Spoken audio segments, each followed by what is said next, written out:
kui palju jälgi jätame me endast internetti ning milliste andmete üle pole meil kontrolli. Delfi TV kutsus kohale 2 katsejänest ja 1 ajakirjaniku, kes teab täpselt, kuhu vaadata. Ning avastasime, et tõde võib olla jahmatav. Teie eks-abikaasa nimi on... Vau, kus te leidsite seda informatsiooni? 2 nime, 60 minutit. Ja eesmärk saada teada inimese kohta kõik, mis vähegi võimalik.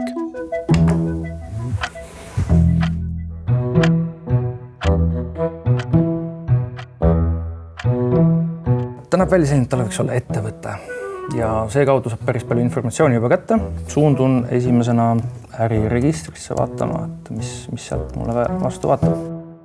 Mul oli selline tore tunne, et ma tahtsin väga teada, mis te siis sealt leiate, mis te välja nokite, millele tähelepanu pöörate. Nii, aga vaatame siis temale seda ettevõtet. Asub sellises kohas nagu Päikese puieste 18 Nõmme linnaosa. Siin on meil telefoninumber. Ma leian, et praegu on eriti aktuaalne see teema, sellepärast on hästi palju igasuguseid pettusi ja pommitakse nii-öelda inimestelt raha välja, petetakse ja väga oluline on teada, mida siis tegelikult reaalselt saab sinu kohta selle väikese aja jooksul teada. Merikese puhul jäävad kohe silma tema hobi näitlemine, poliitiline aktiivsus ja kogemuslugu rinnavähiga.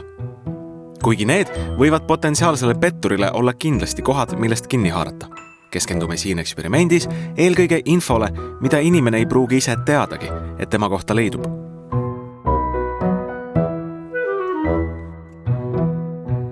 Näib, et isik on olnud kunagi abielus kellegi värikuga. 1.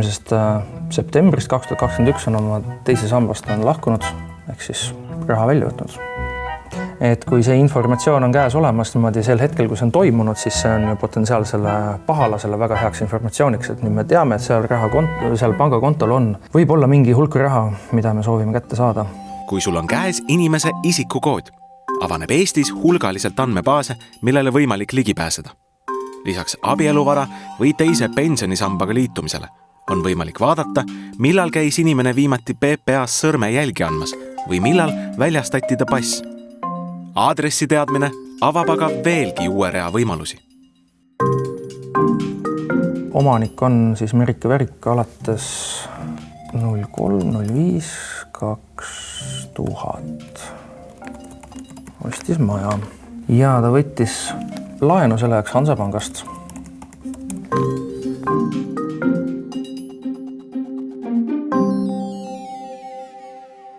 Nii, võtame siis teise ka ette.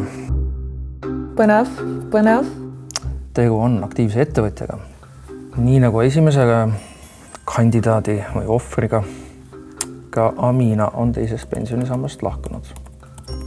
Samas on ta liitunud 3. pensionisambaga. Kartsin, et nagu te leiate midagi, mis tegelikult mina üldse ei mäleta, ei taha mäleta sellest ja siis ma oli nagu okei. Mis nad leiavad, huvitav, päris huvitav. Ja, Moskvas käinud, nautinud aega, verd annetanud. Noorema inimese puhul tuleb loota rohkem sotsiaalmeediale kui teistele allikatele, kuid ka sealt leiab poole tunni jooksul nii mõndagi. Lisaks sellele, et Amina külastab pärast sõja algust aktiivselt Venemaad, tuleb tema telegramist välja, et on tundnud huvi Põhja-Korea vastu ning tutvunud ka sanktsioneeritud venelasega, kes hiljuti Lätist välja saadeti. Kõik see võib olla kompromiteeriv info. Kuid jätkuvalt on abiks ka andmebaasid. Korteri, kus ta elab, selle korteri omaniku nimi on Aleksandra. Tema korteri üürilandja on ka ettevõtja ja tema ettevõte on likvideerimisel. Halbade kavatsustega inimene võib helistada Aminale ja väita, et ma olen Aleksandr ja nüüd sa tead küll, et mul on raskused ja sa pead nüüd kohe homme välja kolima. Muidugi see pole seaduslik, et kohe homme peaks keegi välja kolima, aga pahalased saavad igasugu asju teha, mida seadused tegelikult keelavad.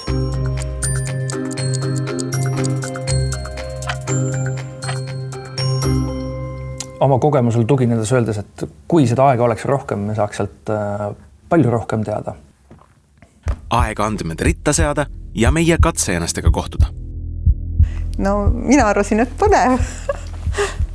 Et ma olen positiivne inimene, et ma saan aru, milleks ma olin valmis, et ma olingi valmis selleks, et te uurite minu tausta ja mind. Natukene oli hirmus. Ja. Tere, Merike. Tervist. Tere. Tere. 25-aastane Amina Šapski. Tere, 2-aastane Merike Värik, kelle isikukood on 4. See mulle küll ei meeldi, et see nii avalikult on. No mulle ei meeldi see, et minu isikukood on nii kergesti kättesaadav. Sellepärast ongi nii palju pettusi praegu. Sinu isikukood on 601. Sa oled pikalt töötanud teeninduses. Teie telefoninumber on 50. Sinu isiklik meiliaadress on shapski.amina@gmail.com. Sul on 4 ettevõtet. Sa elad Tallinnas, Sõle tänaval, majas number 45, korteris number 66. Tegu on üürikorteriga. Sinu üürilaindi nimi on Aleksandra. Seda üüriomaniku nimi, see tegelikult minu ema ja ma elan emaga praegu ja päris ütleme šokeeriv olla kuulda, et minu ema on üürinik, ütleme nii. Ja. Te olete Telia klient, elate Tallinnas, Ja. Päikese Puiestee 18. Ja. Te elate majas, mille te soetasite 3. mail aastal 2000. Vau. Oho. Te ostsite selle maja Hansapanga abil. Hansapank andis teile pea $500 000 krooni, et seda maja endale soetada. Te olete 3 korral pöördunud Hansapanga poole, et saada selle majaga seoses laenu. Et 3 korda on teil hüpoteek seatud Hansapanga poolt ja viimati 2008. aastal. Ma arvasin, et selliseid asju ei saa niimoodi nipsust kohe teada. Et see oli mulle suureks üllatuseks. Ja. 2018 oli siin üheks väga raske aasta. Sa kaotasid endale olulise inimese, Stanislavi, kes lahkus meie seast 2. mail ja ta maeti 3 päeva hiljem Tallinna Liiva kalmistule, täpsemalt sellele hauaplatsile. See oligi nii, see on minu isa vend. Ma oli nagu, kus see oli kirjutanud või ma ei tea, ma oli nagu. Sa oled raha kogunud teise pensionisambasse, kuid sa lahkusid 1. veebruaril 2023. Sa kogusid 3 aastat teise pensionisambasse raha. Jah. Sa oled liitunud 3. pensionisambaga. Kus see on kirjutatud? Kas te saate näidata? Teie eks-abikaasa nimi on Värik. Ja. Te võtsite oma teisest pensionisammast raha välja 2021. aastal, 1. septembril. Eelnevalt olite selle raha kogunud 19 aastat. Ja, see oli igati mõistlik otsus. Ühtlasid olete liitunud ka 3. pensionisambaga. Ja. Kus kõik selline info pärit on? See on täiesti avalikud registrid. Me ei ole kasutanud ühtegi tööriista, millele tavaline inimene, kes seda vaatab, ei pääseks ligi. No üllatas mind see, et isegi see, et ma võtsin Hansapangast laenu maja ostmiseks, see, et mul oli pensionikindlustus, siis need olid sellised küllaltki delikaatsed andmed. Ma arvasin, et selliseid asju ei saa niimoodi nipsust. Et minu lahutus, et isegi see oli teada, et mis kuupäeval ma nagu lahutasin või lahutuse sisse andsin, et see oli üllatav. Sa oled viimase paari aasta jooksul Venemaal korduvalt käinud. Viimati möödunud aasta lõpus. Jah.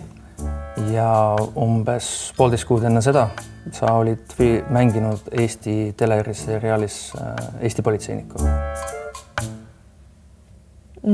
Võiks, jah.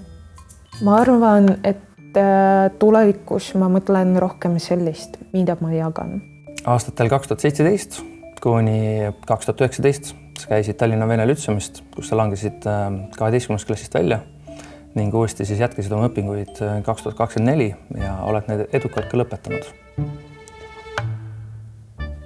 Kus te leidsite seda informatsiooni seda haridusest? See on ka avalik info. See tuleb kõik avalikult guugeldades välja. Seda saab leida nagu internetis. Ma pean rohkem mõtlema sellist, mida ma postin. Meie eksperiment tõestas, et tegelikult on avalikes andmebaasides ka info, mida inimene ise ei pruugi teada. Selle lühikese aja jooksul jõudsime põgusa taustauuringu teha ka mõnele Merikese lähedasele, kelle olime tema sotsiaalmeediast leidnud. Te näete nüüd, kuidas Merike saab ühe kohta neist teada kriitilise info, mille kohta polnud tal varem aimugi. See on lausa väga huvitav teada saada. Loomulikult ma vaatan üle, kui ma koju lähen, kõik oma andmed, guugeldan ka ise ja mõtlen selle üle, mis andmeid ma jagan ja vaatan üle, kuidas ma saaksin oma isikukoodi ikkagi kinni panna, sest arvestades sellega, kui palju on igasuguseid pettusi, siis ei ole see sugugi turvaline, et see on igal pool internetis kätte saada.